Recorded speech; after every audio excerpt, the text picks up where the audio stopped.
Experience లేదని job reject చేస్తే experience ఎలా వస్తుంది?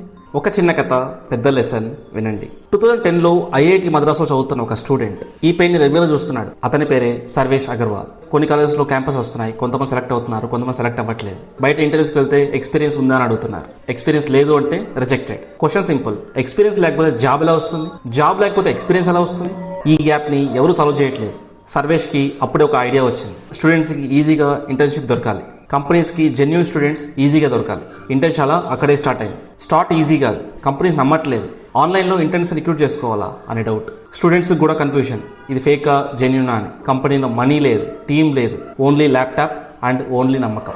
సర్వేష్ రోజు కంపెనీస్ అప్రోచ్ అవుతున్నాడు అండ్ స్టూడెంట్స్ని ఎడ్యుకేట్ చేస్తున్నాడు అండ్ ప్లాట్ఫామ్ని ఇంప్రూవ్ చేస్తున్నారు. టర్నింగ్ పాయింట్ ఇక్కడే. పెయిడ్ ఇంటర్న్షిప్ ట్రెండ్ స్టార్ట్ అయింది. కంపెనీస్ సీరియస్గా ఇంటర్న్షిప్ ఆపర్చునిటీస్ ఇవ్వడం స్టార్ట్ చేశాయి. స్టూడెంట్స్ మోటివేట్ అయ్యారు. ఇప్పుడు ఇంటర్న్షాలలో millions of students, lakhs of internships. ఇండియాలో largest internship platform. Lesson simple, big ideas మార్కెట్లో రావు.